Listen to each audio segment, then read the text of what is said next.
If you have ever felt the frustration of walking through a garden center and not knowing what to buy when it comes to grow pots or grow lights or fans or timers, then this video is for you.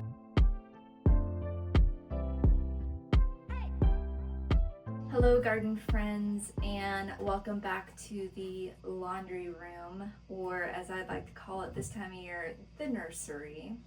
We are officially in seed starting season, and I have been looking forward to this for a long time. So I just want to preface that you do not need a giant greenhouse or a huge room set aside in your house just to start seeds indoors. While my garden isn't massive by any means, it is a decent sized backyard garden. I feel like I get a lot of things started in here in this very, very small footprint. As you can see, really all I have here is this one 3-foot shelf. It's about a foot deep and I'd say 4 feet tall. I've got this shelf and this shelf set up with lights.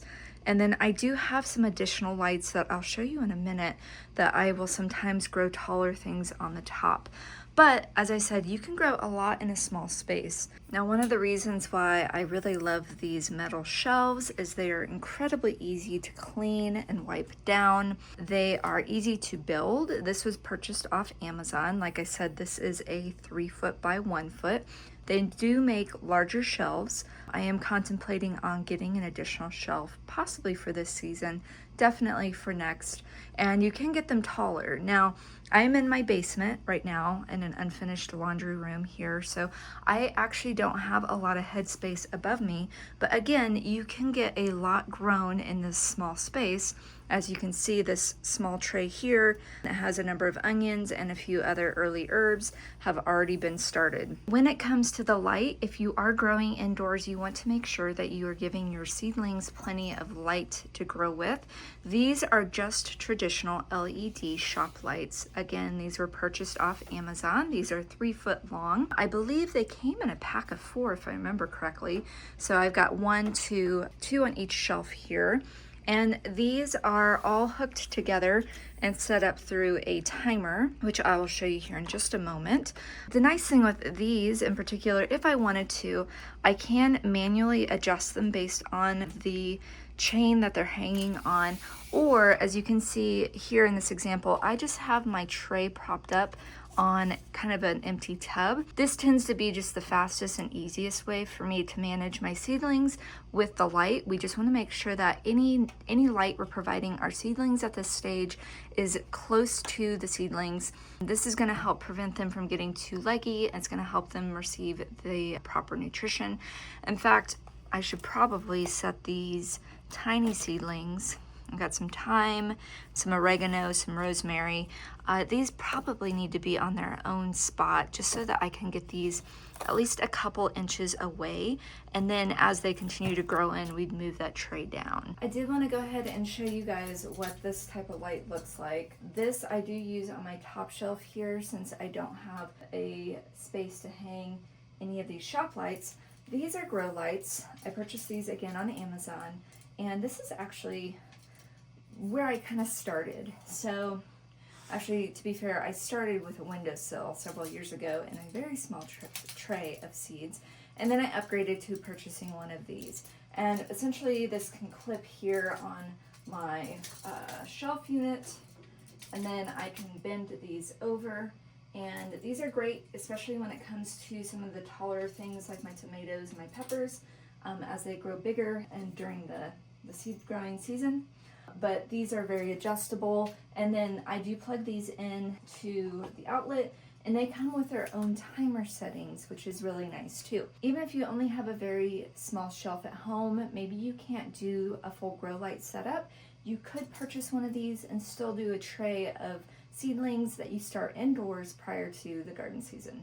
Another very important aspect about growing inside is the use of airflow. So there's 2 things that we need to be aware of when it comes to including air on our seedlings.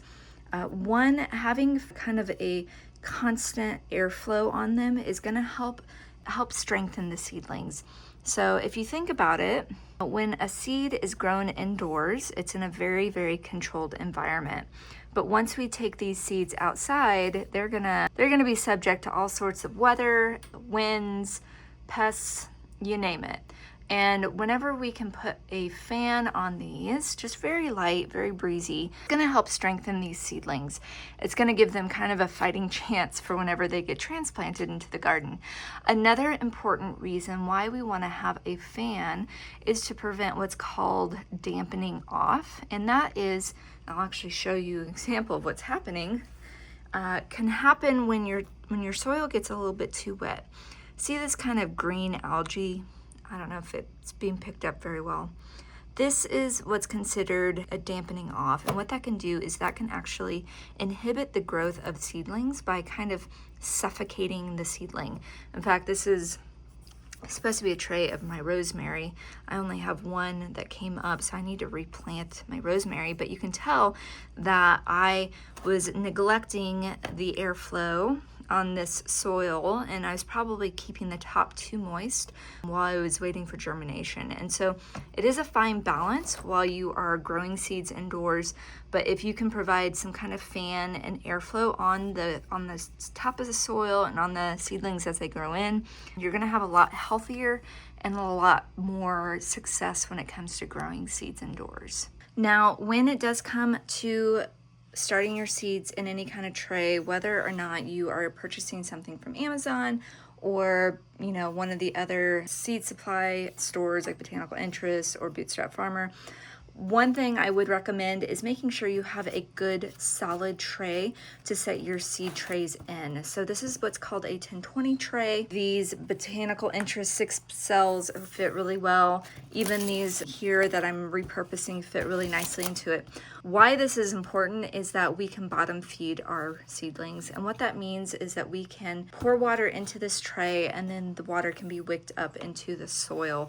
This is a much easier, much safer option to water our seedlings. Make sure that they're not dry. Make sure we're not overwatering and accidentally giving any kind of soil issues like that dampening off I showed you earlier. All right, another thing to think about when it comes to growing seeds is whether or not you should use humidity domes. Now, I left this one on here just as an example, but it's actually ready to come off. What I will tend to do is I will use a humidity dome, something along the lines of this. I've also been known to use just saran wrap if I don't have a dome that fits. And then once your seeds start to actually germinate, so you can see this is a later planting of onions that I did, but you can see they're just now starting to pop. Once they start popping up, we want to go ahead and remove that humidity dome. That way, again, they're getting that kind of airflow hitting them. They're also not having anything impede them from accessing the light. And so really humidity domes are only good for supporting germination. But once that germination sets in, you no longer need to keep that humidity dome on there. Now, not every seedling needs a humidity dome. It's really up to you. I do find that things like peppers and tomatoes, which we don't see on here yet, they do tend to do better with a humidity dome just because those varieties appreciate kind of that warmer, more humid climate in general, and so they're gonna germinate that much easier. Okay, and like I mentioned earlier, I do have a number of my things plugged in here. This is just a kind of a manual timer, and you can buy these online on Amazon or at any hardware store. But essentially what this allows is for us to set the time that I want the lights. So I have this set right now for 14 hours, and then setting how many hours you want dark. And what that does is it saves a huge hassle of me coming in here every morning and every evening to make sure the lights are on and off. So I do definitely recommend getting a timer of some kind and plugging in your shop lights or whichever lights you are using for your seedlings. Now, if you've watched any of my previous videos, especially those where I am starting seeds, you would know that I do make my own seed starting mix. This saves a lot of money in the long run. Instead of having to buy pre-made mix, I use 3 ingredients. I use a peat moss, perlite, and a vermiculite, which you can actually see my bags are over here.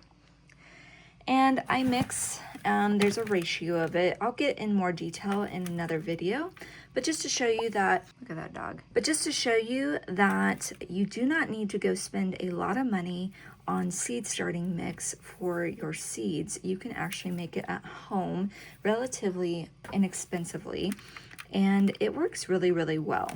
What are your next steps once you get your whole space set up, right?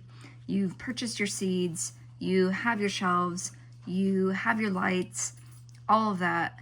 What do you do next? Well, once you've purchased your seeds, there's a couple things you need to think about doing. You need to determine what your last frost date is for the season.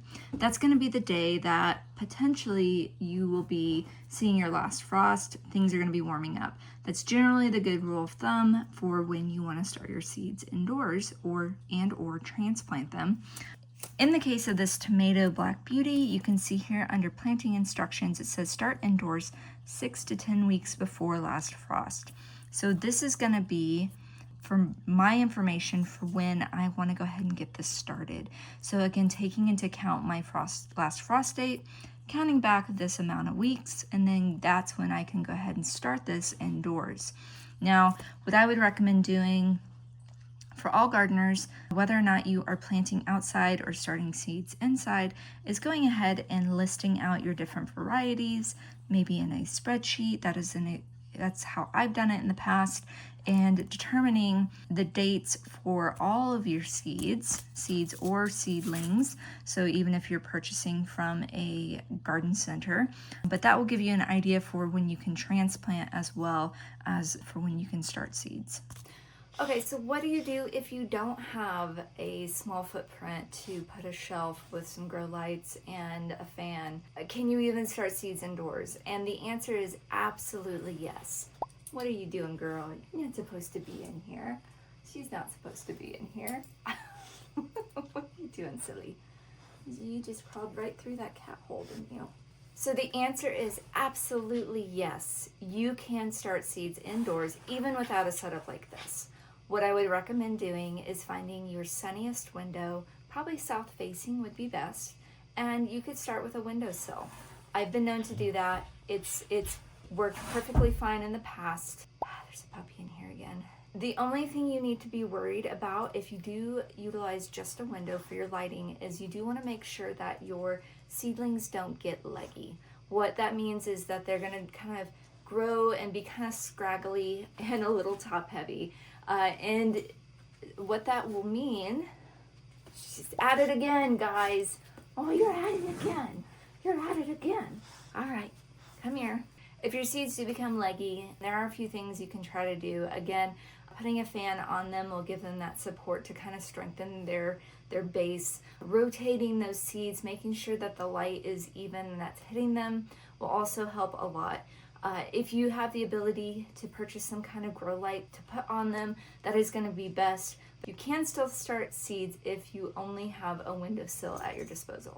All right, everyone, that is it for today's video. I hope showing you my process and unveiling what my little laundry room grow space looks like can give you some thoughts and inspiration for your 2026 seed starting adventures.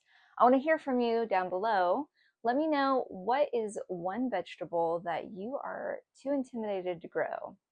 Thanks again for watching Rooted in Blooms. Until next time, take care and good luck with your seeds. Bye, guys. Does somebody want to help mommy in the grow room?